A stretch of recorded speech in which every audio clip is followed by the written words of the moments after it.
Yo, what's going on? Welcome to another episode of the It's Needed podcast, where we discuss real issues involving law enforcement and the community. It's your boy Ryan Tillman, founder of Breaking Barriers United, and we have a unique episode today because I am joined today by the light-skinned wonder himself, Mr. Oh No, It's the Popo. What's up, brother? There he is, man. He hurt never. And we are joined by the Savage as always. What's up, Billy? How's it going, everyone? All right. And we have two special guests. So we've never, ever since we've done this podcast, we've never had two at the same time. We have two special guests. So one is a dear friend of mine, Cedric Martin. I've known Ced for about a couple years now, and you know, he's like my big brother here. So, but me and a former police officer, recently retired and doing some good things. And so Ced, man, thanks for coming, man. Appreciate it. And then we also have another special guest who will hem you up with quick, fast, and in a hurry, put you on that ground faster than you can even think that you go into that ground. The man, the myth, the legend himself, Mr. Henner Gracie. What's going on, Mr. Gracie? What's up, man? Glad to be with you again here. Oh yeah, man. Thanks for having me. If you guys don't know, me and Henner did a Instagram live. I think it was Instagram live a couple weeks back, right when the George Floyd thing broke. And so, thanks for having me on that. It was definitely appreciated, man. Super needed. Yeah, we got tons of great feedback, and I think a lot of good is going to come from it. So stoked about it. That's cool, man. I appreciate it. And that's why we're on this podcast. The reason we're doing this podcast a little differently today is we wanted to talk more about this concept of defensive tactics in law enforcement. And one of the things that I've seen, AJ seen, I'm sure Ced has seen, and I'm sure even Henner's seen, is the fact of sometimes we have officers that, you know, tend to go to their belt and use their belt, you know, the tools on their belt more than they actually want to use their hands or their feet. And we want to talk about why that's important and what kind of changes we can make in order to, you know, make policing better. So, you know, this idea of police reform scares a lot of people, but it doesn't scare me because the way I look at it is there's nothing wrong with doing policing better. I mean, would you agree with that, AJ? Oh, 100%. 100%. You know, a lot of people are just afraid of change in general, you know, but like you said, change could be for the better. Policing in general has changed over the years and over the decades, and I would say for the better. So, you know, bring it on. Let's do it. So before we get to the topic, what I want to do is I want to get into a little bit about our guest. I want you guys to know who they are, their backgrounds. That way it lays the foundation for the actual topic of discussion. So, Ced, give me a brief description of who you are, man, what you do, what you're currently doing, and why you look so good. So, formerly a 10-year military veteran.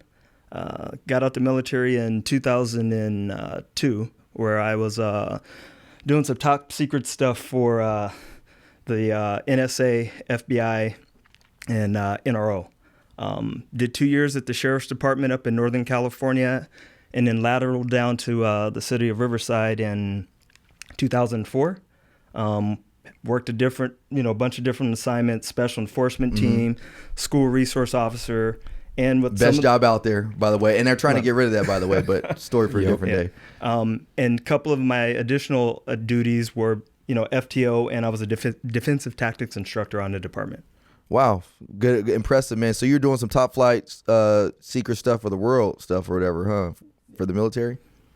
Of the world, Craig. Of the world. He's like, quit asking me about it. I know, right? You got a secret clearance, bro. You better believe I'm asking when we get off here. Henner, man, can you tell us about who you are, man, and some of the things you're doing? Sure. Yeah. So, you know, for the absolute, I guess, lowest common denominator in terms of the listening audience, viewing audience, I'm a member of the Gracie family. My grandfather, Rener Gracie, was the co-creator of Brazilian Jiu Jitsu, early 1920s. My father was born in Brazil, came up in Brazil in the Gracie challenge matches, Vale Tudo, no rules fights.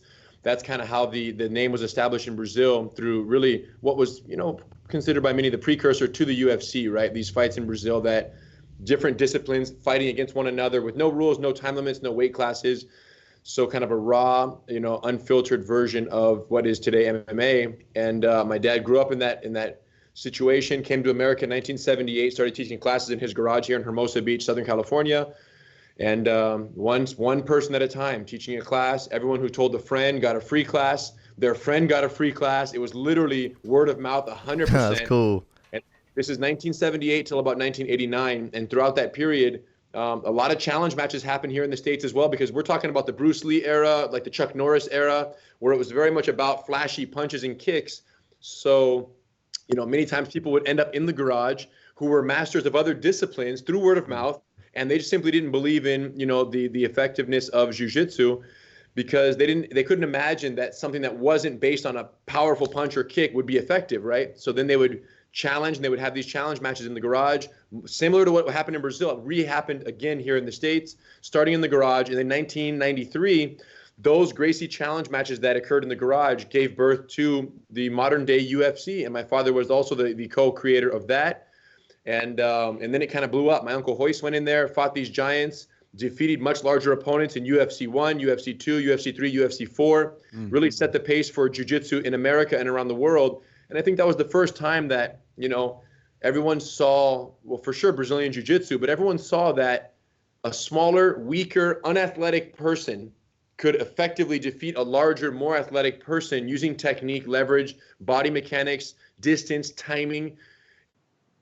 And it felt very to lose, and then he always defeated these opponents. So with that reoccurring success, that's when the kind of special operations, Ranger battalions in the Army started reaching out in 93, 94 for assistance in their combatives program. And we started working closely with the Army to where today they've completely rewritten the modern Army combatives manual to include Brazilian Jiu-Jitsu. And then soon after is when right around the same time as the 92, 93 Rodney King incident here in LA, that's when our family was called upon by Los Angeles Police Department to start doing some work here in the kind of restructuring of the LAPD DTAC program. And that was kind of our beginning of our relationship with law enforcement. And then since then, it's just blown up in terms of that division of our business. And today, we teach kids, we teach women, we teach, military, but law enforcement, our Gracie survival tactics program is really the kind of the standout success because of the necessity for this type of training in today's policing age and era. And, glad to be part of it. It's, I'm not a law enforcement officer, but I've trained more law enforcement officers, at least DTAC instructors at that level than, and had the chance to work with them and the privilege of working with them than most people on the planet. Because I started when I was, 16 years old, and I'm 36 now, and have a long ways to go. So it's been a fun ride. Podcast over. Every single law enforcement agency needs BJJ. And just so y'all know, before the podcast started, Henner did say I was a part of the family, so don't hate on y'all. Don't hate on me out there, y'all. Gotta change that pronunciation. Hey, I'm just saying, I am now Hyen. I am no longer Ryan. I am Hyen. So, oh man, thanks for being here, Henner. And man, let's just jump right into it, because you brought up some things that are super important. And one of the things that stuck out to me was this whole idea of being much smaller in stature, but yet being able to bring down some of the biggest guys and basically get them into submission. And why that's so important is because in law enforcement, there's this fear component. And you always see if we, when force is used, well, I was in fear of my life. I was in fear of this. I was in fear of that. And so I think there's two things that go into that, and Ted, you can correct me if I'm wrong as well, but two of the things that go into that are obviously, that initial, you're sizing a person up. So if I see a person, he's way bigger than me, if you don't have any type of street experience or street knowledge, in your mind, you're naturally going to start feeling some type of fear, because you're like, man, this dude could probably overpower me. The second thing is them not being confident with the tools of their hands or their feet. And so let's talk about how that plays into the psyche of officers' decision makings, and why we should start transitioning to, honestly, if you ask me, I think BJJ should be something that is a requirement in law enforcement that goes beyond just the standardized training that we receive. But again, and this, we can dive into this more too, but we talk about defunding the police. Well, if we defund the police, the money's got to come from somewhere to pay for training like that. So, if we can talk about why, Brazilian Jiu-Jitsu is so needed in a profession like this, then we can also start to justify why money should be poured out into a profession like that. So I'm going to start with you on that, Ced, and then Henner, jump in at all, AJ, jump in, whatever. But I'm going to start with you, Ced, if why you think specifically that kind of plays into the psyche of an officer when, did it make you more confident knowing that you were confident in your hands as opposed to the officer that doesn't have that? Absolutely. I come from a wrestling background. I wrestled in college, so a little bit different, obviously, than jiu-jitsu. But I think the thing with wrestling is so used to just controlling another person. So, I was wrestling off and on since I've been 16 years old. So when I got into law enforcement, and even just growing up as a kid, I think, and you and I touched on this a little bit the other day, just playing sports and contact sports and things like that, I think get you a certain amount of, what's the word I'm looking for? Just being comfortable, right? Mm-hmm. You have a sense of yourself. So when you get into situations, you just know how to deal with them without getting all worked up. Whenever I've gone into situations and, my uses of forces, or even just going into a situation where people may be worked up, it seems that I've been a lot more relaxed than a lot of other officers, because as Professor knows, when we jiu-jitsu and self-defense things, we're often put in positions where we're at a major disadvantage. And one of the things, just being able to think out of certain situations, or it also lets you know your limitations. Me being, Professor, I'm not the biggest guy. AJ's a big boy over there. I'm at 5'8", about 180. Well, what kind of big boy is AJ? Is he a round big boy? Is he a... but you know what I mean? He's a guy who's a larger stature. Mm-hmm. So when you train with a whole bunch of different sizes, like Professor would put you against me against AJ, just you get to see what your limitations are. And I think that also helps you going into situations as well. Henner, on that, tell me about the confidence that you have knowing that you can pretty much hem anybody up. And does that, because I've actually heard, I had a good friend of mine tell me, because he trained Brazilian Jiu Jitsu for a while, and he was like, it gave me a level of confidence in my ability that almost kind of brought me my heightened sense down a little bit, not from an officer safety standpoint, but just knowing like, I have a piece of myself to know that, like, if I get into a situation, I can handle myself. So do you have that? And is that something that you possess, Henner? And is that something that you guys teach? Yeah. Yes, I have it. I don't know life without it, right? So all my life, since 2 years old, I've been doing jiu-jitsu. So I really don't know life without the certainty that I can protect myself in a dangerous situation. And it changes every single interaction I have because of that. But getting back to the law enforcement and to the challenge there regarding use of force and an officer's confidence to handle, like Cedric was talking about, a dangerous situation, which we practice every single day in and day out with every single body type you can imagine. It's exactly what we do. What it really boils down to is for an officer to be in a high stress situation and maintain a calm, collected, rational decision-making mental capacity. This is what it all boils down to, because what we see especially when watching these videos of these shootings that take place, justifiable or not, we all look at that and from the outside, and it's very much like, man, why did they do that? Well, what we have to understand is that an officer, right, like we're sitting here talking right now, and we're operating in our prefrontal cortex, right? The PFC is activated. We're making rational decisions. We're having a beautiful discussion. We're choosing not to interrupt each other, because when you interrupt someone, it's disrespectful. All this conscious thought that's happening right now to have a healthy interaction is also needed to have a healthy interaction with the suspect, right? And what happens is your PFC, your prefrontal cortex, must be activated in order for you to say, if I do this, this will happen. If I alleviate, let's say you have a joint lock on someone, you have a pain compliance hold, and you're putting pressure, you have to feel a certain degree of control and a certain degree of PFC activation has to be enabled there for you to say, if I put pressure, I'm going to get the compliance that I need right now. The problem is, one of the requirements to maintain PFC activation is an actual or a perceived sense of control. When you lose control, your amygdala, the lizard brain, hijacks the PFC. It's called an amygdala hijack.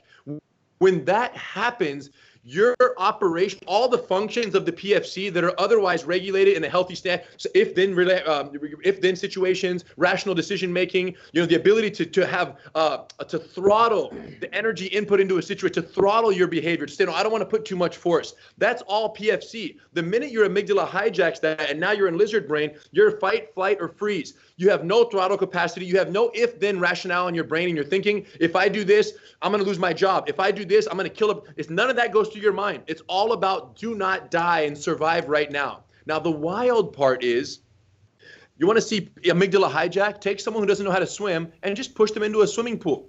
That's me. We got to try that. And what's wild is from the outside, someone who maybe knows how to swim or someone who's just comfortable in a pool, maybe not even Michael Phelps. We're just talking a regular, someone who could barely tread water. My 4-year-old son just figured it out 2 weeks ago to stay his head above water. Take that person, push him in the pool, and there's no amygdala hijack. So he can be 4 years old. The point is, what does my son have that AJ's missing in the pool? A perceived sense of control. Now, what's crazy is perceived sense of control and actual control, that distinction isn't that important. Now, obviously, you would like it to be actual, but even if it's even if you think you're in control, and that's why I like to be honest, there are a lot of martial arts out there that are not very effective. We don't have to name them, but they're more for show, and they're more from the Bruce Lee, Chuck Norris era of prettiness versus effectiveness, right? So those martial arts, what they'll often do, someone will say, Henner, I want my son to sign up for this traditional art. Should he do it? Yes or no? And I go, well, listen, if there's no Gracie school nearby, then it's better than nothing, because at least your son's going to believe he can beat someone up. And the belief that you can handle yourself makes you talk like you can handle yourself. And then you have that officer presence, that calmness, that effectiveness. So that still plays in. But the point is, you have to have some sense of control. So what we try to do in GST with jiu-jitsu as its core, but modified specifically for law enforcement, this Gracie Survival Tactics program, all we care about doing, you guys, is creating little, we call them buoys of safety. In the ocean, when you're swimming and you're panicking, if you can grab a buoy and you can at least breathe and check it out, you might have a trouble time getting to the next buoy, but at least you know there's a buoy there.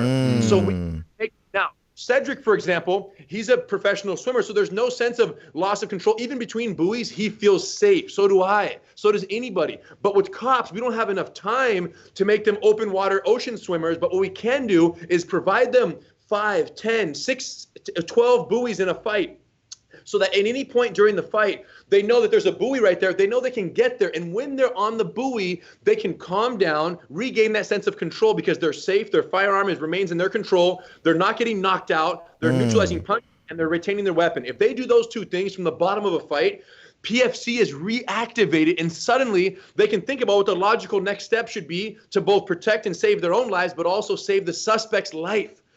And that's what it boils down to. You need PFC activation. We need islands or buoys of survivability in the chaos of a fight. And we can't make an officer a professional swimmer in 1 week of training, or as Cedric knows, in 4 or 8 hours annually. You simply can't do it. But what you can do is you can teach an officer how to tread water in 4 hours or in 8 hours. We can do that. And every department should be pursuing that, because the ones who aren't are just liabilities waiting to happen. Ooh, go ahead, AJ. Once again, the mic drop. Yeah, because go ahead, AJ. So, it's no secret that you could tell immediately who an officer is who's comfortable and confident. And as my man Henry said, a majority of that comes with being physically capable of defending yourself. We've seen it. Ryan, you've seen it. Cedric, I'm sure you've seen it. Henner, I'm most definitely that you've seen it. And I done lost my train of thought. I'm gonna share a story here. All right. I know where you're going. You were going to say a lot of it comes from the certainty of not getting beat up. Yes. But you were going to say there's something else that leads to it also.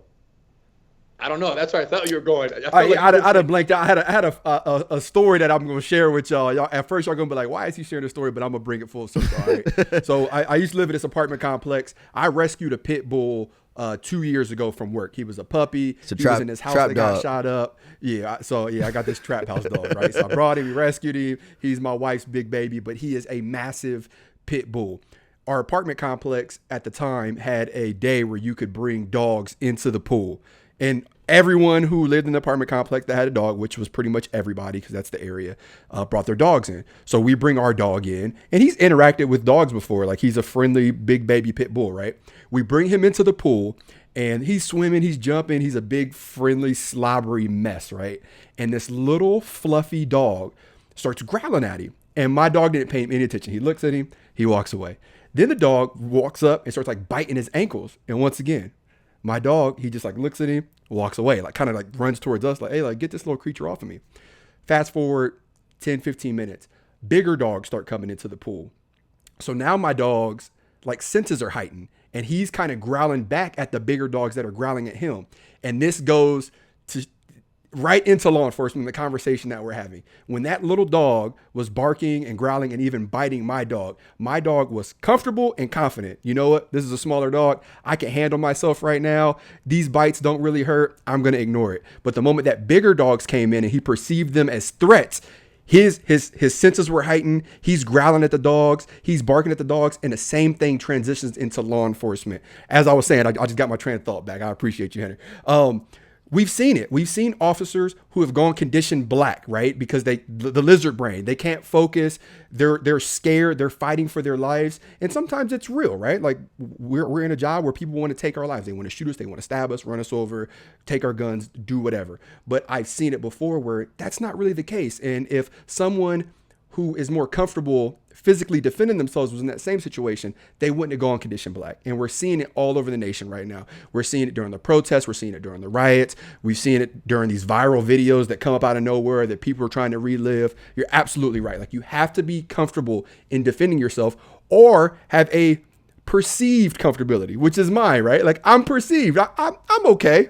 I've been humbled a couple of times, but it's more perceived than anything. So my question for you guys is this, is that, you know, is it a defense mechanism for any, I don't even want to say officers, but just people in general, to start doing the whole peacocking thing because they're trying to show a level of strength to overcome, as a, because I've seen the guys, the most baddest dudes out there, they're not going to give you, they're not going to say much.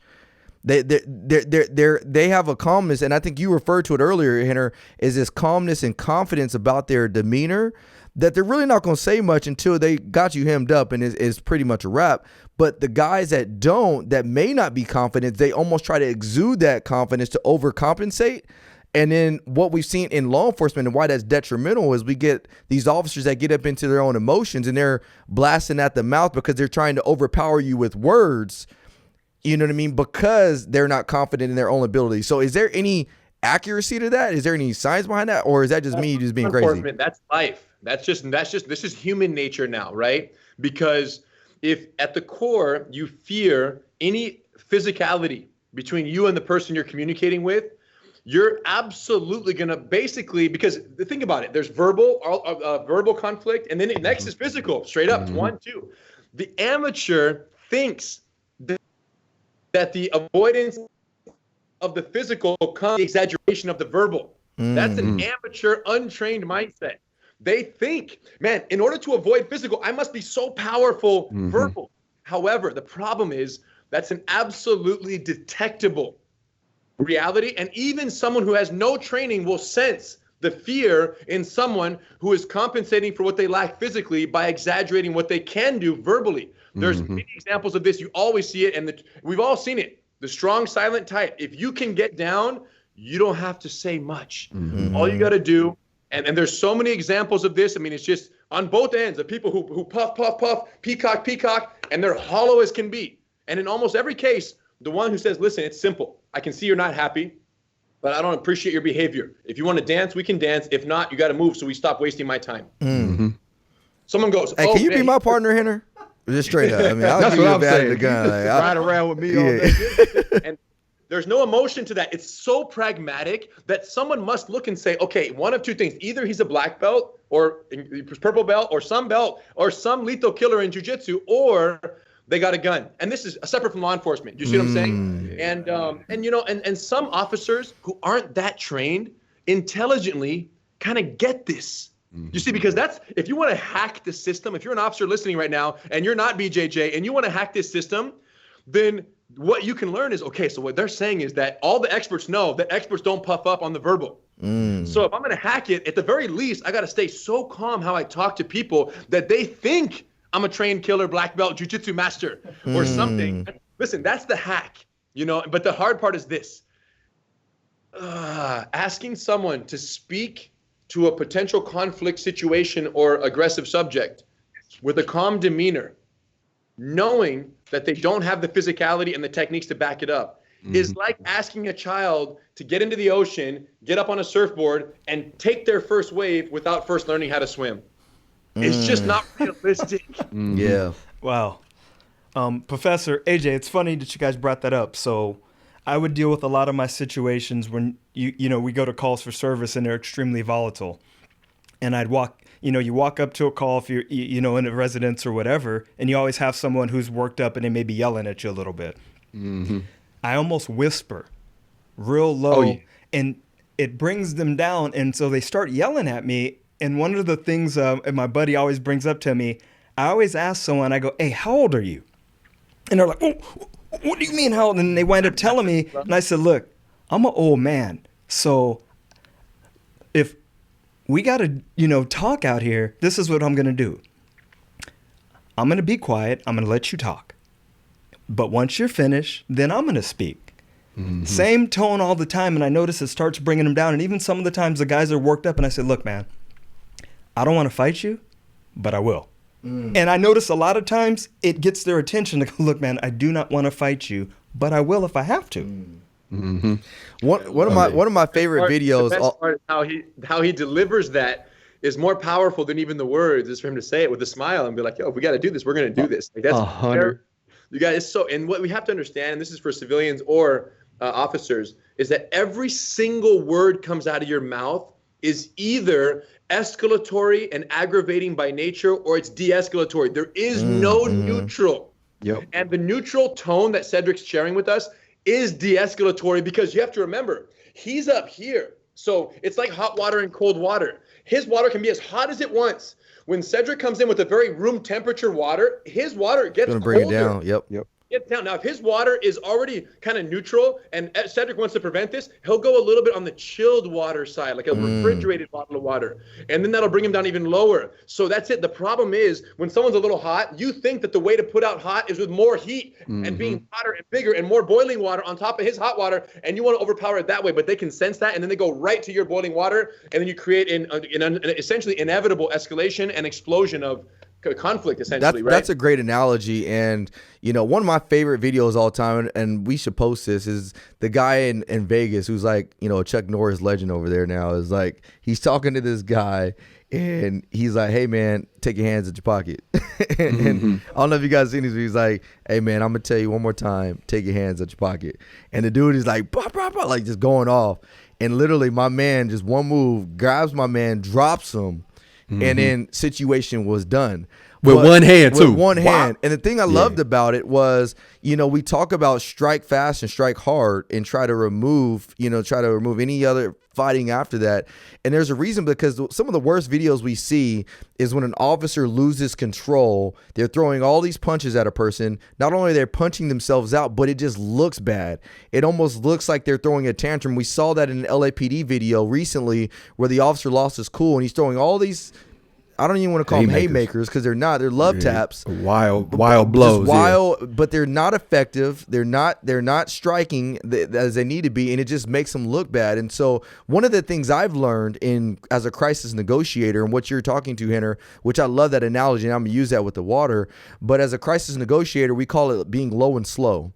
You know what I mean? Talk low and slow. And that's one of the also battles that we have to face as law enforcement officers, is how to make sure that you can maintain that low and slowness throughout any situation, despite, whatever the altercation is. Because, and I think that goes back to having this experience in defensive tactics with Brazilian Jiu Jitsu, is that it gives you that confidence to talk low and slow. When you don't have that, we defer back to this peacocking mentality, and it escalates situations.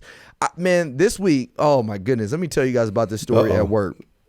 Lord Jesus. Oh, so I had a couple woosah moments this week, but I pulled up to this little Nutri shop to get like a little energy drink, minding my own business. Like, I'm in my own world, minding my own business. I get out the car. As soon as I get out the car, there's this guy that's all in my face with a cell phone.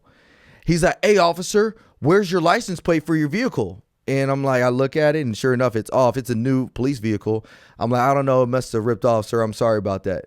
So then he's like, you need to have a license plate on your vehicle. As a matter of fact, I'm going to call the police so they can tow it. So I'm like, hey, sorry about that, sir. I'll get it fixed. So I walk into the store, minding my own business. I'm at the counter checking out. And as I'm checking out, I'm looking out the door. My man blocked my police car in. So I'm like, oh, in my mind, I'm thinking, oh gosh, seriously? Here we go. Here we go. So the guy, the cashier is like, is everything all good? I'm like, man, everything's good, bro. Just give me my drink. let me walk out. I'm about to be the next video. Yeah, online. I'm about to be. Yeah, exactly. I'm about to be the next YouTube video. So, anyways, I walk out, and sure enough, this dude's blocking my car, and I'm like, hey, sir, I need you to move the car. He was like, no. He was like, you work for me. You're a public servant. So that right there, you tell that to most officers, they're going to start, again, that peacocking mentality. That water gonna get hotter. Yeah. No, I'm going to tell you. But in my mind, as bad as I am, as much as I want to just, grab this dude, I'm like, sir, I need you to move. And he's like, no. He was like, you're a public servant. I've called the police. And he literally called the police. He called my own police department on me.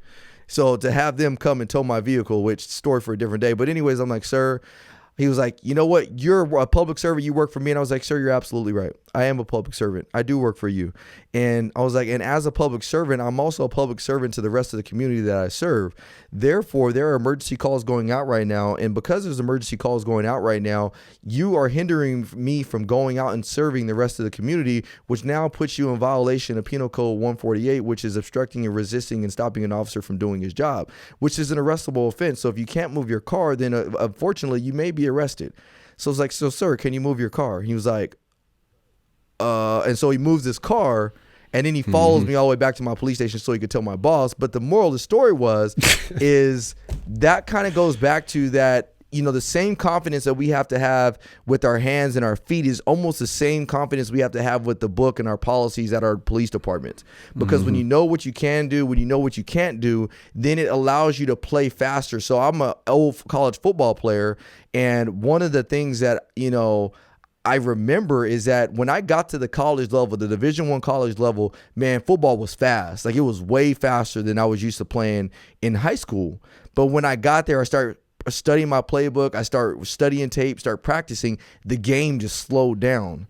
And so with the accumulation of Brazilian Jiu Jitsu for the physical, with an accumulation of studying your policy, with an accumulation of studying case law, now the game of police work slows down. And as a police officer, you don't have to worry about a lot of these subtle law changes or things like that, because you're confident in your space that you can operate the most effectively despite whatever somebody else does to you to try to amp you up. And so I think what we're talking about is important. The last thing I'm going to say is Cedric and I talked yesterday, and we had, it was a really good conversation, and remind me, but he was saying that, I was talking about your video, Henner, the one that you did in the airport, or you basically broke down the situation in the airport about a year ago where these two officers are fighting with this big guy.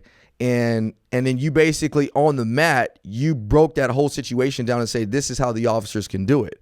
And so Cedric, being somebody who studies BJJ, he was like, he was already vibing off it. He was like, yeah, man, you got to do this. You do a weight transfer here, you do a weight transfer there, and all that other stuff, and boom, situation done. But to somebody like me, who, by the way, I'm convicted as ever, and I'm about to be signed up for a BJJ membership ASAP. I am convicted like a mug. But anyways, when he's telling me that, I'm like, I don't feel confident and comfortable in knowing, or even I felt intimidated. And it's a shame, but I felt intimidated watching that video, because I'm like, man, I don't know, like, if I could control that the way Henner is describing in this video.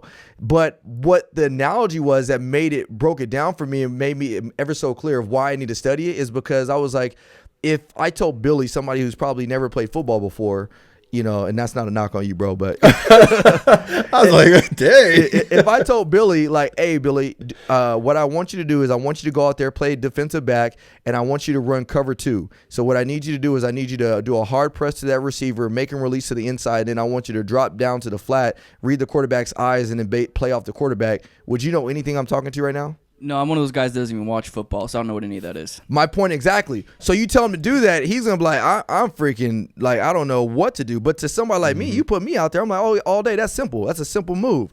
So when I watched your video, Henner, I'm like, man, like, I should be doing some sort of BJJ, because I should not feel intimidated watching that video to know I can't do that. Yeah, I appreciate the perspective, and it's always good to hear the perspective, right? Because I hear the perspective of cops who end up signing up for our service and the DTAC instructors that we interact with, But I don't hear the perspective of the ones that don't do it and that watch the video like that and maybe have a sense of separation or intimidation or uncertainty. So that's really helpful to hear that, that someone, an officer, an active duty officer right now could watch that and feel a little intimidated by the level of technique.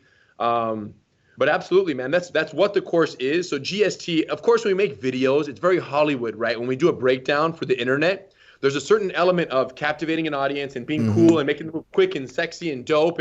But the reality is we do a 1 week, 30-hour law enforcement DTAC instructor cert course. You come in with no knowledge, zero, and you leave certified to teach these 23 defensive tactics, jiu-jitsu based lessons. So what makes the program so special is that it's designed for lowest common denominators. There's no jiu-jitsu BJJ prerequisite to do this 1 week course. Right, so you can have it. It's great. But it's not a requirement. Seriously. Oh yeah, and the course is designed for that. So when we get the room, we might have 120 guys here. Let's say September, our big course here, 120 instructors, representative of about 80 departments, 1 or 2 guys per department. Right, the DTAC top guys. They'll show up and we'll say, okay, if you've done, if you're brand new to BJJ, under 6 months, or brand new, you've never done it, step off the wall. 80% will have never done jiu-jitsu, have never even put on a white belt. And the other 30, 40%, sometimes 20, 30, 40% will come off and have 6 months or more. Like they're like Cedric. They're just they're hobbyists. They love it. They practice it. They know it because they know it's beneficial. And it's been 25, 30 years now since the UFC. So they're kind of catching on. But our course is designed to get a department that has no jiu-jitsu influence up and running so that they have 2 guys now or more that are now certified to go back and teach the end users or the in-service or the new recruits in the academy, hey, here are the core 20 techniques you need to know with whatever time, obviously, they have to provide those people. Now, the difference between BJJ and what we're teaching is significant, though, because BJJ is a great sport that I've done my whole life and a great, technical skill set to have. But the second you introduce the duty belt, everything changes. Everything changes. So there's a big movement right now to just make BJJ kind of ubiquitous throughout law enforcement. And I hear that and I kind of go, yeah, they're on the right direction. But there's a reason why so many law enforcement BJJ practitioners, whether they're DTAC instructors or end users, officers, come and do the GST. And by the time they're done, they go, oh my gosh, I've done BJJ for 7 years, but I've never had it put through the lens of law enforcement. You guys do, and every position changes when instead of simply reaching for your face, the suspect can also reach for your duty belt. It's 2 targets. It's almost like where you have to defend. Imagine if you had 2 heads, literally 2 heads on 2 shoulder sets, and they could punch either one of those, but you only had 2 arms to defend both faces from getting knocked out. That's how hard it is to be a cop. It's much harder than simply using beginner BJJ in a street fight. Being a cop and protecting both your head, managing the distance, and also preventing weapon acquisition from the suspect. That double duty requirement for law enforcement is what we've perfected since '93. So yeah, over 20 years now. And it's been a remarkable journey. And I'm telling you what's crazy is we do a course for a week, and 90% of the information I bring to the course, 10% they bring. Because they have ideas from every department across the country, in Alaska and Europe. They send officers from Israel. They're all over these wow. They're coming from the ISA, Israeli Security Agency, sends them every single year to take back and add to their Krav Maga over there, right? So these guys come in, and I'm getting ideas. And then what's amazing is that because I do a course that meets 70, 80 departments, I get the new technique from one department from Israel or from Europe or from here or from Dallas or wherever. And now I go teach a course next month in Arlington, Virginia to new 70 departments, another 100 officer instructors. And that idea gets transferred. So Gracie Survival Tactics is more of a hub of the wheel, and the spokes are all these departments. But we're just messengers and masters of manipulation and control and tactics. But really, we're just taking good ideas and passing it around. So GST, almost every single year, we have to reshoot the entire instructional video course for this lesson because it changes so regularly based on new ideas that come in and new tactics that are more pressing and more necessary based on kind of current police state in the U.S. That's phenomenal. And I'm going to turn this over to AJ. Hold that thought, AJ, because I want to turn it over to you. But there's 2 things I wanted to get out real quick. Is the first one is that before any officer can go in any class, and let's just say Henner's class, because you better, if you listen to this podcast, you guys better get plugged with the Gracies, because that's the only way to go. But before you do that, there's 2 things that we have to do as a mindset of as officers. The first and foremost is you got to humble yourself. Like right Yeah. now, like this podcast was humbling for me because, again, I'm a confident dude by nature. That's just always been my thing. But man, it is uncomfortable feeling when you don't know what you don't know. And so you got to be able to come to that realization, like, I can be better as a police officer, and it's my obligation as a servant to the community to be better as an officer. I can't get stagnant. So the first and foremost thing we got to come to grips with is we got to be humble. The second thing is we have to realize is that just because a shooting may have been justified, could it have been prevented? And that is huge. I mean, we look at the shooting that happened in Atlanta. That's a really good example, because if you actually look at the shooting itself, if you ask me, justifiable. I mean, you know what I mean? You ask me the actual part of it where the guy pulls the taser out and points at, that part of it is justifiable. But we got to go before that is, could that situation have been prevented or averted had they had some type of confidence? Because you remember, there was a struggle that ensued, and there were two officers wrestling with a suspect. And you and I have had this conversation. So hold your thoughts, Seth, because I see you shaking your head, AJ. And then I want you to come back, because me and Seth had a conversation about that yesterday. So go ahead, AJ. Yeah, I mean, just to follow with what you're saying, part of our defensive tactics training is weapon retention, and being comfortable with different techniques to retain your weapon, whether it's a taser, whether it's your gun, whether it's your baton, your pepper spray, or whatever. And you're absolutely right. If you ask me, you hit the nail right on the head.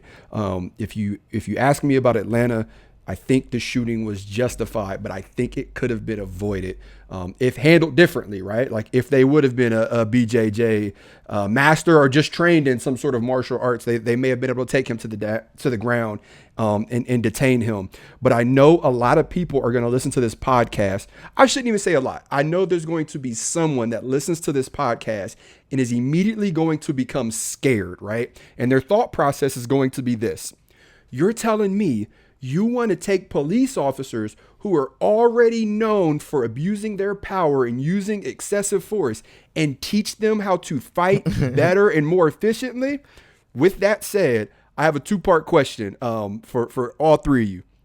The first part is, do you know of any police agency, city, state, county, whatever, that requires officers to train in BJJ? So I guess there was just one. I think, was it Marietta, Georgia?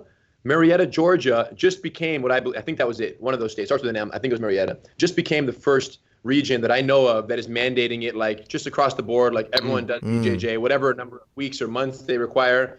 So that's the first I've seen it on that scale. Now, what I do know is that from the, 12,000 departments we've taught over the last, 25 years, many of those, it's the actual DTAC. Our GST is the fully implemented and fully integrated DTAC program for the department. So although we might not say that they're required to do random, BJJ at a BJJ school on a commercial side, they do it in the department because of the instructors that we've been certifying for so many years. And most departments, once they come on and become a GST department, they continue as such for forever. The relationship continues, and they're always sending new instructors to get certified so they can keep up to date the crew. So not mandatory on the civilian side or outside the department, but in the DTAC room and the in-service training. And of course, there's a constant battle to increase the number of required hours for in-service officers in terms of hands-on control tactics. But we get the same thing, AJ, in terms of, I mean, I get it. I get it because I'm very much, I believe in law enforcement. I know so many amazing officers. I also believe in the bad apple idea, and there's people that shouldn't be officers that are officers for the wrong reason. I think all of us kind of accept that. And I certainly, but above everything else, I know they have a very difficult job. I know they're undertrained based on department allocation of budget and time and training. I know they don't provide enough training on the hands-on, and because hands-on training is that a deficit? Is that a deficit? There's what we call the over-reliance on the tool belt, right? So the over-reliance on tool belt, right? Because someone's going to go much quicker to their gun or their taser if they don't know how to use the most valuable tools, which are their hands. For sure. Case in point, we just did a breakdown you guys might have seen last week, talking about this whole future of policing in America. And in that video, which was a little bit long, we talked about the incident in Kansas City where it was Derek Crawford and Anthony Bruno. Derek Crawford was an off-duty Kansas City police officer working security at the hotel. Anthony Bruno came in, got dropped off at a cab at the hotel, punched the cab driver in the face over a dispute of some sort.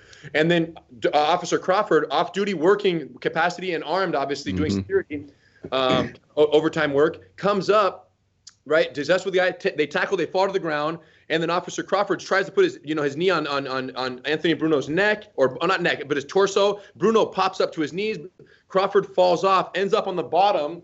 He's down like this. Bruno is kneeling like a side control position, and he's here. He's hammer fisting him in the face, and Crawford has no sense of what to do. He's just blocking and getting scratched and punched. He draws his weapon, fires two shots to the torso of Bruno, and kills him, only to find out that Bruno got married that night and was a firefighter for Kansas City. Oh, wow. Right. So here's what's wild. I look at that, and besides the tragedy that someone died, they're on the same team, number one. The guy was drunk and was pissed off at a cab driver. So, of course, Derek Crawford's trying to help. So this is the perfect case, right, where you look at this and you go, all right, was deadly force justifiable? Yes. He actually fractured his skull with the hammer fist and was scratching his eyes. So was it justifiable? Yes. If Crawford knew how to introduce his legs into the guard position, literally hang on to Big Boy, not even get on top, not even dominate the fight, not even win the fight, but simply recover guard to where he could neutralize and put out that fire with water, maintain a weapon retention, punch safe position called Punch Block Series Stage 1 that we teach in the basic level. He could hold that. Civilians or employees from the hotel, he could call for help. He could regain PFC activation, and Bruno would still be alive today. Now, you look at that and go, it's not even Derek Crawford's fault because he didn't get to choose the training that he did not receive. And then everyone says, well, cops should go be learning BJJ on the civilian side. I'm like, I don't know about that. I mean, it's tough. On a cop's salary, right? It's an expensive hobby to have. No, the department should be providing all the skills needed for an officer to do their job safely and go home and survive and help the suspect survive and help themselves survive every single day. That's my belief. It should be the department's duty. And that costs money, and that kind of goes into the defunding, and that costs money. I was looking at our budgets. Our budgets, like I looked at our budget, and our budget, majority of our budget goes to training. So it's like which it should. So you defund it. Then where is that money now? And I know I get the whole reallocation of it, and I agree with that. And my department is one of those, by the way, which they've sent defensive tactical instructors to come back with some of the skills that we're talking about, which is good. But we can always have more. And so, I'm gonna turn it over to you real quick because you had talked about. I saw you shaking your head a lot, and I love this because this is somebody who's like, this is your living proof right here, Henner. Like somebody that's trained BJJ, who, but also as a police officer, I can't stand up and say like, hey, I know what this is like because I've never trained BJJ. In a sense, obviously, I've trained it, on a very, very basic surface level, but not like Cedric has. And so we talked about the Atlanta one, and I know you were shaking your head about can it be avoided, but was it justified? So what were your thoughts on that? Often, people always say, you guys could, but should you? Yep. Right? So when I'm listening to Professor, it's funny too because it seems like I'm in class. I'm ready to bow in and start doing. Shoot, I'm ready to put on the belt right now. Getting some rolls in. Now. So I want to touch on the training thing real quick because you and I were talking about this the other day. So on my former department, probationary officers have to qualify on their firearm every single month. Officers who are not on probation, it's every other month. But we send officers to our training, which we call CIT, with all of our defensive tactics things, and we do it once every 18 months. Yet, I did 15 years of my career, and I was never in an OIS. However, I've probably put my hands on people over 1,000 times easily. So like you and I were talking the other day, it's the lack of repetition of training. And just listening to certain things that the professor's saying right here, where I was just talking to a buddy of mine because he dropped off some training cuffs this morning, and we're talking about when people get you in a position, and you have to know people can't do two things at once. And Professor knows that someone can't control your position and hit you at the same time. They have to make a decision. So as someone's hitting you, like Professor said, that's when you can get your, protect yourself, get your legs in, regard, get into a better position to protect yourself. And those are things that only coming, when you train, you're able to process things. I always felt that all of my uses of force, Professor AJ, I felt like I was in the Matrix, where everything seemed like it was so slow and methodical to me. Like, okay, I'm going to do this. Now I'm doing this, figure for the legs, and get control. We had a situation where we have our police station. What's so crazy is there's a hotel right across our police station, and people sell dope and do everything right across the street from the police station. It's the best place to do it, bro. So we're working graveyard, and there are 2 officers who are very good cops. I mean, they're going out, they're getting guns and drug stuff every single night. They go out on a stop. The dispatch safety checks them about 4 times. AJ, no answer on the radio. And we're like, there's 2 cops. Nobody's answering the radio. Something's going on. They fighting. Yeah, so I head over there, and as soon as I pull up in the parking lot, I see their unit, a truck with the door open, and I see legs. And they're rolling around with this pretty good-sized guy, and I look, and there's a Glock right on the ground. And it doesn't belong to the officers. And so they're yelling, said, you know, get him. And I just figure for him, get in a good position. I'm already on his back. And I don't even put him out. What I tell him is I come around, and I said, look, if you move again, I'm going to put you out. And he just stops. He stops. We handcuff him and take him into custody. And it just to me, it seemed like it was just slow motion. So that moves into another good point of this chokehold thing. And they got rid of. And I hate when people call it chokehold, because at least for me, I never learned it as a chokehold. I learned LVNR, which is laterovascular neck restraint. And so, and Henner, I mean, talk to this, because we got rid of something that was a tool. Now, how often did we use that tool? Probably not that often, but it was a tool. So, you know, is that something that, you know, is it a valuable tool that we should still have, you know, but just train properly how to do it? Or do you think it was a good decision for them to remove that? Funny part is we did a video last week. We did Future of Policing in America, talking about the nature has to become de-escalatory by nature versus escalatory interactions from the onset. And then we did another one, should chokeholds be banned? And I only use that term because that's kind of such a public term, and I put it in quotes because you're right. It's a vascular neck restraint. Chokehold is a misnomer when the technique is done the way we have all learned it and properly applied. And it's funny because it ties into what Cedric was saying about the training requirements. Is this when there's like a misuse of a firearm or a wrongful shooting or whatever, or someone shoots the wrong person, you generally don't hear the country saying, let's all ban firearms. You don't hear that. But when someone uses a neck restraint and someone dies or something happens, you hear the whole country crying to get rid of neck restraints completely, ban them 100% across the board. And what's interesting is that the question is, why is that? Well, I think the world does kind of know that there are monthly, or at least every other monthly, requirements for firearm requirements and qualification requirements in every department around the state, whether it's, you know, probationary or off probation, whatever, in terms of the officer. There's those monthly requirements. Whereas the neck restraint, you're giving them a very valuable tool. It's very effective. It's very safe, right? In terms of statistics, right? Every single day, tens of thousands of people are put in neck restraints, not law enforcement, but on the civilian side, no deaths, right? Like, this is a very safe technique to be used statistically. And even within law enforcement, the statistics of number of neck restraints versus the number of, you know, adverse reactions or serious injuries are almost non-existent. And the point is, but it can be dangerous if misused, which it sometimes is. It goes viral. It can be dangerous. And there aren't the same qualification. You show the guy one time, 18 months later, you know, he might see it again. So my theory is this.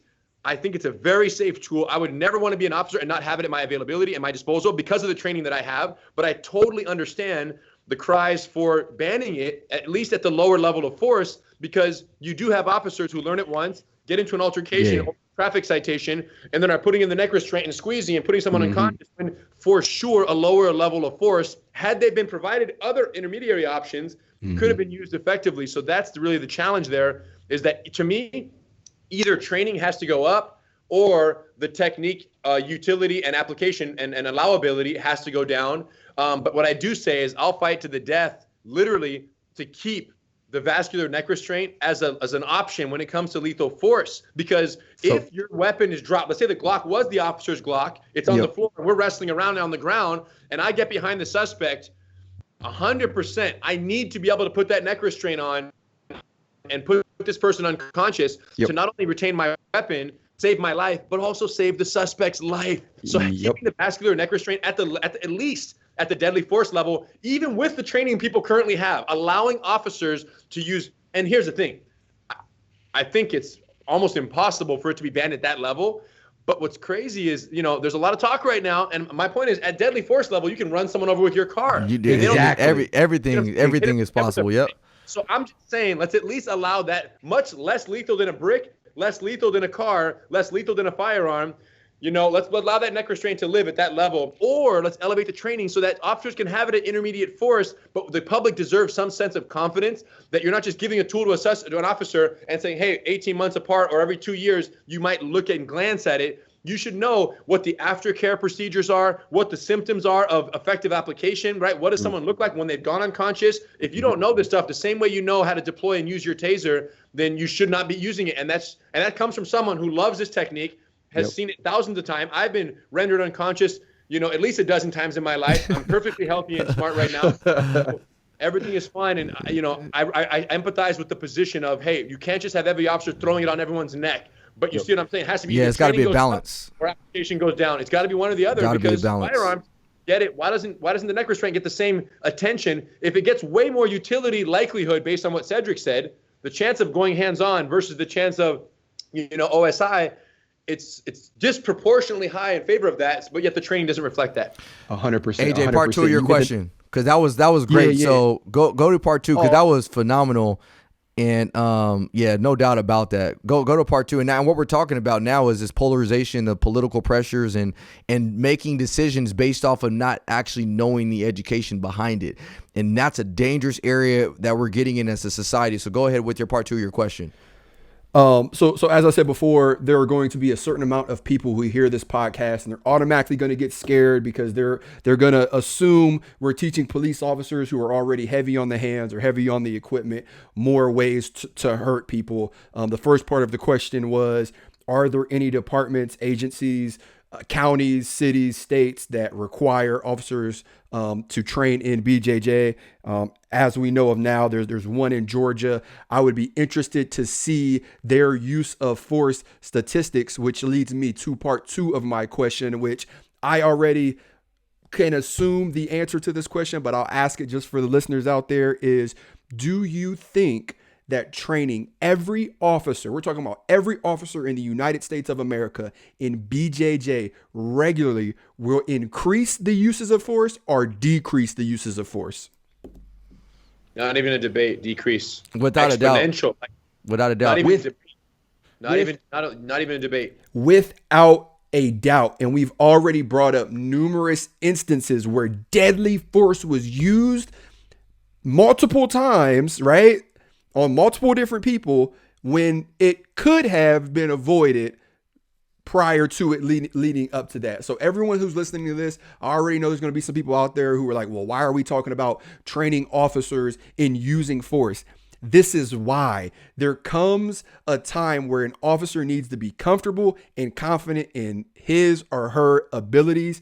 And there's a blanket statement I'll throw here on law enforcement. The number one tool we as officers have is what? Our mouths. Mm-hmm. Our mouths. We need to know how to communicate effectively with people, right? How can you do that? You need to be comfortable and confident. We talked about pouring cold water into the already boiling pot to cool it down, right? I'm telling you right now from firsthand experience, there's nothing more deflating than a whisper. When somebody's yelling, you know what? I'm a whip on you and F the police and blah, blah, blah. The moment you walk up to them and you put a hand on their shoulder and go, hey, calm down, relax. Chill out, it's not that bad. They're going to do one of two things, right? They're either going to get so mad that they try to physically assault you, right? Then it's game on. Okay, you do what you got to do. A majority of times they're going to take a step back and go, well, hold on, why is he so calm? Like, what does he know that I don't, right? And that's it. And we could avoid so many uses of force. So I'm gonna just say this. I'm not a BJJ guy. I'm very humbled by this conversation, and I will probably take my lieutenant up on his multiple offers to train me. He's like a brown or purple belt, one of the two. He's gonna kill me for not knowing. Half of my precinct trains, and I'm proud to say that because I work in a precinct that would normally have a ton of uses of force, but we don't, because officers can talk. And then when it comes time to not talk, they can handle themselves, right? They could grab you, put you on the ground, Yep. hold you until other officers come. And shout out to my department too, because my chief, he actually hit me up when I was telling him about Henner, and he was like, man, like, see if Henner could come and train us a little bit. So, and we've already done a little bit, but just that forward thinking, like I truly believe my department is on the forward, or the front lines of changing things for the better. And so we got to realize as police officers, we can't be afraid. I said this at the beginning of the podcast. We can't be afraid of the phrase police reform. We can't be afraid of it, because police reform is good. It can be very, very good. Now, the reason it could be good is if you realize that we do need to change in certain areas as a profession and be a part of that change, as opposed to saying, I don't want to change anything and this is bad. All we're saying is there are ways to do things better, and this podcast is evidence of that. I learned something from this podcast that I realized, like, man, if I give this and make this a part of my tool belt, it's going to make me a better officer, because now I may not have to utilize the deadly force in certain situations if I could have just been confident in it being on the ground and being able to maintain a position until my help gets there or whatever it may be. And so we can't be so afraid of this idea of police reform. What we have to do is say, okay, if we're going to do police reform, what are some of the best ways that we can do it? And I'm going to tell you now, BJJ is one of them. It's not all of it. It's one of them. AJ brought up a valuable point of being the voice, like being able to talk to people. I was on the phone yesterday with said tell them what happened yesterday when I was on the phone with you and you hear me. I say, hey, hold on. You heard me talk to somebody, because again, I want people to realize, like, what I say on this podcast is not just talk. Every trainee, any trainee that comes work with me or whatever, they know, like, hey, he really tries to live up to the same standard that I talk about. And for rightful so reasons, because one, it's the right thing to do. And two, the moment somebody sees Ryan Tillman go off, you already know that's about to be news like a mug. So, but we were on the phone yesterday. Yeah. AJ knows all too well. He knows all too well about that. So we were on the phone yesterday while I was at work, and I was like, he said, hold on and tell people what happened. So Ryan has me on speakerphone, and I can hear, he's working, and I hear somebody walk up to him, and I can just hear conversation in the back, and then I hear the guy going, Ryan's like, hey, how you been? I haven't seen you in a while. I go, yeah, I've been having my ups and downs. I got locked up for a while, and he's like, it was my fault. I have a bad drug problem, and Ryan, they're conversing back and forth, and you could just tell by the conversation, Ryan has a history with this guy, a rapport, because the guy's actually saying, hey, I'm trying to get myself into a program and do certain things. Can I get you to vouch for me, basically, right? Mm-hmm. And I was just like, see, that's what it's about. Community policing, when someone who has, for lack of a better word, been in trouble, right, off and on, that it's comfortable just coming up to an officer and having a conversation with him or her just like that. Yep. Exactly. And that's exactly, we had Artie on last week, the Lessons of Lifer, and that's a prime example. I mean, that dude got life in prison for killing somebody.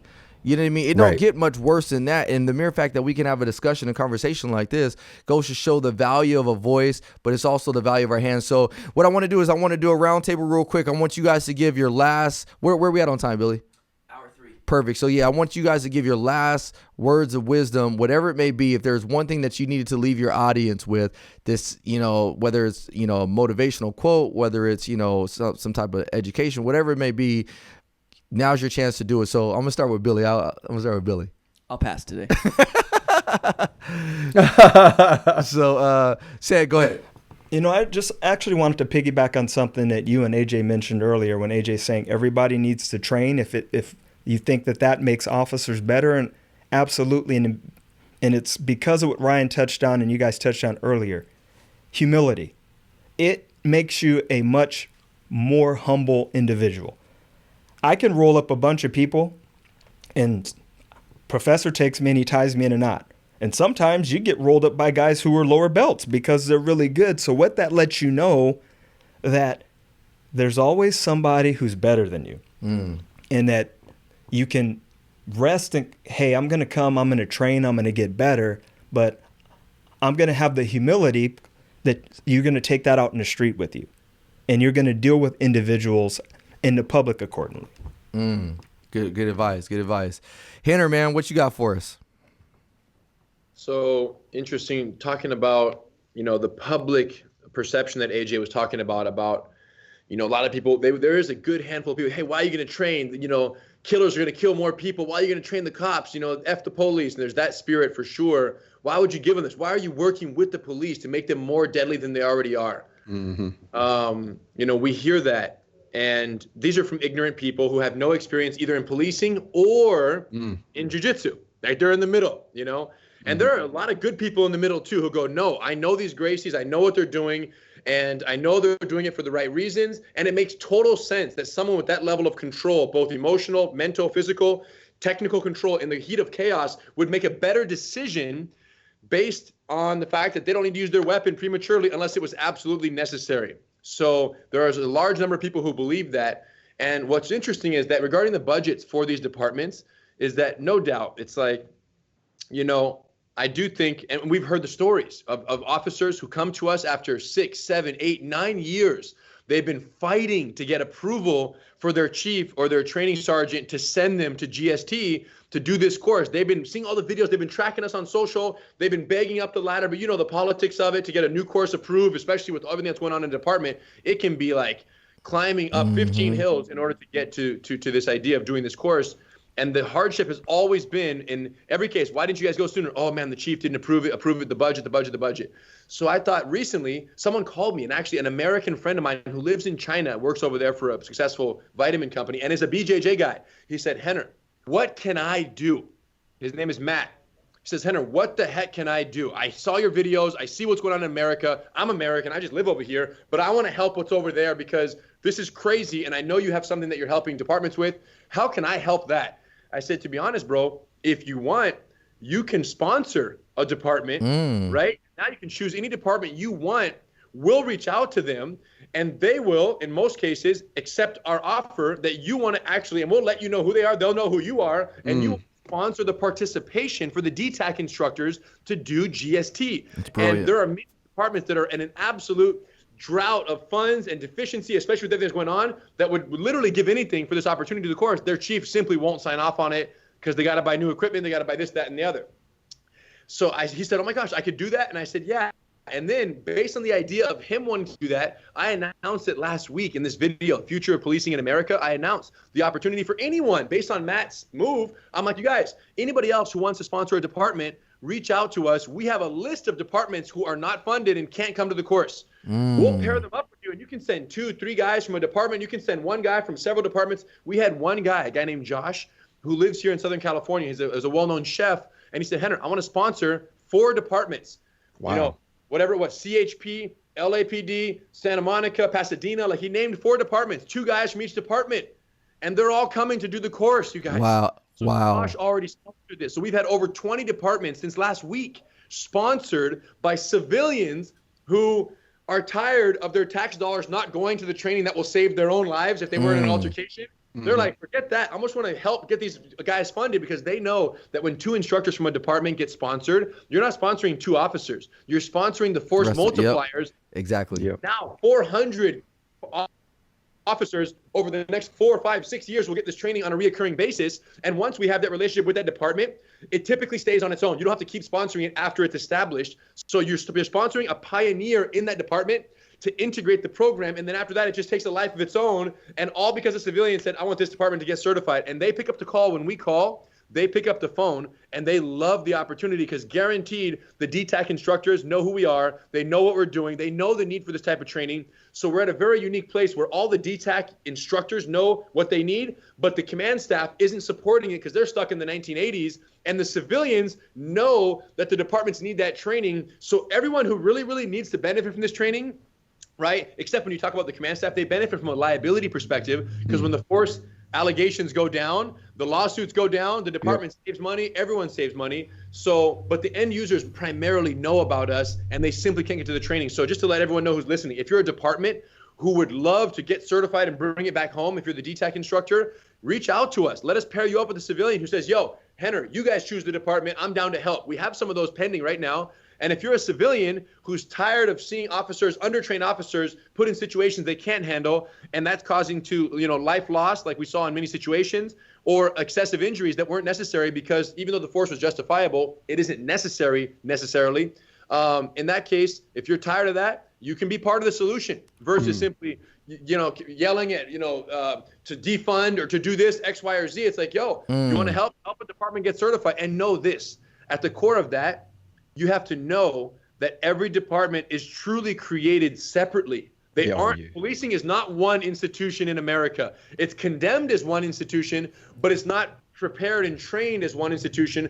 So what's happening in Bellevue versus what's happening in Chino or Columbus or Riverside, these different departments are all going to be trained differently based on their existing policies, procedures, and training tactics and progressiveness of the department. So know that you helping one department get over the hump into a more progressive and control-based tactics program is significant and will not only save officers, but save people in the community. And we're here to help kind of bridge that gap if anyone wants to be part of it. Man.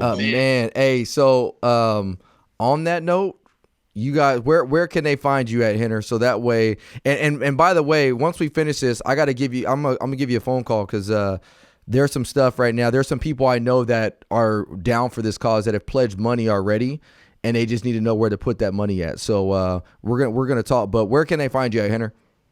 Sure. You want to email gst@gracieuniversity.com. G as in George, Steve, Tom, gst@gracieuniversity.com is the email address for our director of GST operations. And he has the list of people pending for support, departments that will never get here if not for some outside support. And he's talking to many people every day. We're getting emails from last week's video of people who are like, I saw the sponsorship. What does it cost? How much does it cost? What can I do? How do I sponsor a department? Can I choose a department or do you guys choose? All the details are hashed out there. So we're super stoked about it. And our website is gracieuniversity.com/GST. And, we'd love to have you guys check it out. So officers, we're there. And this course is a 1-week course happening throughout the country. Twice a month, we do week-long certifications. So we're everywhere, and we're certifying over 1,000 officers every single year as instructors to go back into, integrate these programs. That's crazy. And then where can I find you on social media? I'm Rener Gracie, R pronounced with an H, Rener Gracie on Instagram, Twitter, Facebook, and whatever else. YouTube, we're Gracie Breakdown with all the analysis of all these force incidents and UFC fights, right? That's kind of what we do as well. But in this law enforcement world, man, it's been so crazy to be part of, this kind of, just the overexposure of policing in America through the cameras and through everything that's so visible now. And really, as a result, the deficiency in training that does exist, it's obvious, it's coming to a head in many ways, some less fortunate than others, but, we are right here 100%. We've been doing this for 100 years, and I'm just proud that Brazilian legacy kind of came to America and is now really established here as something that's really helping change policing in America. I couldn't be happier to be part of it. And like I always said, I'm not a police officer, but I'm there in spirit, and I'm here to help every way I can. And we're just doing the best we can with what we've got. I'm sure you know this, man, but you are doing some amazing things for an industry that you don't even work in, man. And that's just living proof. Henner is living proof of how you can affect change without even having to be in the profession. And so, this podcast was about solutions, and Henner and Ced, they're living proof of, application of some of the things that we talk about. AJ, man, what are you going to leave our audience with? 2 parts, one for the law enforcement side and then one for the civilian. I'll start with law enforcement. Never be afraid to use force. We live in a time right now where every single one of our moves are critiqued. There's about 10 cameras on us the moment we step out of the car, the moment we put the uniform on. Go home. It is not your job to be assaulted. It is not your job to let somebody physically assault you. Don't be afraid to use force, but know what you're doing. Be confident and be comfortable in your actions, and it'll show. To the civilian side of things, some of you still may be thinking, this is terrifying. I've seen what BJJ can do, whatnot. I'll use my example. I can't go into too many details because of litigation purposes and whatnot. Everyone's seen me punch the guy, right? I'm comfortable on my feet. I've been in the ring a couple times, nothing crazy. That's what I'm comfortable doing. I struck him once. I calmly returned to the car immediately afterwards, put my shotgun away, and then readdressed the situation. Why? Because I was comfortable and I was confident. I didn't keep striking him. I didn't start hammer fisting him. I wasn't slamming him on the ground a bunch of times. I didn't try to choke him out. I was comfortable. Listen to what I'm saying. Everyone who's not a law enforcement officer, this is part of the solution. So stop with the whole defunding the police, redirecting funds. If any funds need to be redirected, they need to be redirected into the field, into law enforcement, into training, into BJJ, into any sort of physical training that will allow our officers to be more comfortable and confident. And I'm telling you that because I care. You know me, you know Ryan, you listen to the podcast. Maybe this is your first time listening. I'm telling you, we care. This is part of the solution. Trust me when I say that. I'm not just saying that because we have guests on. I'm not just saying that because it sounds good. This is part of the solution. Man, and you couldn't have said it any better. The only thing I have to say is if you're an officer listening to this, humble yourself. Humble yourself. We can all get better. We need to get better. We must get better. It's an obligation to get better. Humble yourself. Know that you can get better, and also know your playbook. And your playbook is, know your hands, know your feet, know your police policy, know case law, know your playbook, because then you'll never be afraid to use force because you know what you can and cannot do, even if you had 1 million cameras on you. So just know your playbook, humble yourself, educate yourself, and you'll be fine. And like he said to the community members, we're all in it together. We as police officers, as current police officers, know and recognize that we can do better, and that's why we're with you on that. But let's do it collectively as opposed to being divided on this, divisive. Let's find that balance that we talked about, and let's figure out solutions on both ends, so that way we can change the face of modern day policing. Hey, I can't thank you guys enough. Henner, man, I can't thank you enough for your time. Ced, I can't thank you enough for your time, big brother. You guys, man, mean the world to me. So if you guys enjoy this podcast, please like it, share it, review it, and continue. We are on. I think with this episode, we're gonna hit a record number of downloads this month. A record number of downloads. Big record. Last week, AJ told me, I think we were in the top 7 podcasts for government podcasts. So we're number 7 right now. So man, but that's only because of you guys. So I don't know if you guys are still there. Oh, they just cut off. So hey guys, we love you guys. We appreciate you guys, and we'll see you guys next week.